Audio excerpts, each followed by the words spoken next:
Hello, আসসালামু আলাইকুম। সবাই কেমন আছেন? আমি এখন একটা টক ঝাল মিষ্টি আচার বানাবো। তা একটা আচার করছিলাম, সেই কড়াইয়ে আমি এই আচারটা বসাই দিছি। প্রথমে কড়াইয়ে আমি একটু তেল দিছি। তেল দিয়ে এই যে আম ছোট ছোট করে কাটা ছিল, লবণ হলুদ মাখায় একটু হালকা রোদি দিয়েছিলাম।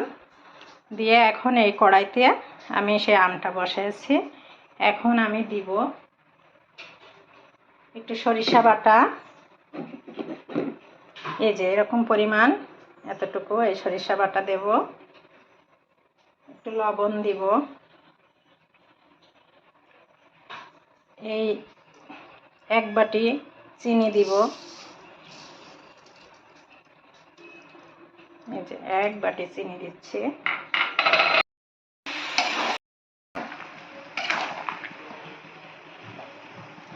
আর দিব 1 চা চামচ শুকনো ঝালের গুঁড়া, 1 চা চামচ হলুদের গুঁড়া, আর সামান্য একটু জাফরান দিব যাতে কালারটা ভালো আসে। ওটা দিলেও দিতে পারেন, না দিলেও কোনো সমস্যা নেই। আমি হলুদ আগে দিয়েছি, যখন রোদে দিছিলাম হালকা পানি, মানে আমের গাটা যাতে পানিটা শুকায় যায় এরকম।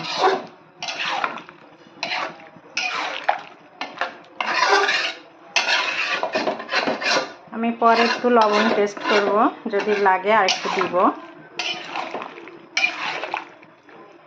যেহেতু লবণ আর হলুদ দিয়েই আমি রোদে দিছিলাম, একটু লবণ একটু বেশি দিলে, যেহেতু ভিতর থেকে টক বের হয়, এই জন্য লবণ একটু বেশি দিতে হয়, পরে ওটা ঠিক হয়ে যায়। এই আচারটা ডাল দেখতে খুবই মজা লাগে, খুবই টেস্ট হয়। বাচ্চারা ডালের সাথে এই আচারটা যদি দিয়ে দেওয়া হয়, খুবই তৃপ্তি সহকারে খায়। আমি 7-8 মিনিট জাল করার পরে এই এখন আমের এই অবস্থা। এখন এই সময় আমি এতে একটু ভিনেগার দিয়ে দিব, সাদা ভিনেগার, যাতে আমটা নষ্ট না হয়। এই যে এক বাটি ভিনেগার দিয়ে দিব। দেখছেন কত সুন্দর কালার হয়েছে। কোনো কিছু আর লাগবে না, ডাল দিয়ে এই আচার নিয়ে যদি খাওয়া হয় আর কোনো কিছুই লাগবে না। এর একটা আলাদা নাম আছে, আমাদের আঞ্চলিক ভাষায় এই আমটাকে বলে ল্যাটকা আচার। যেহেতু একটু ঘুটে ঘুটে যায়, তাই গলে যায়, এই জন্য। আমি এখন দিব 5 ফোড়ন গুঁড়া আর শুকনা মরিচ তেলে নেওয়া, একটু আদা ভাঙা করে নেওয়া, আমি এটা দিয়ে দিব। তাই হয়ে গেছে।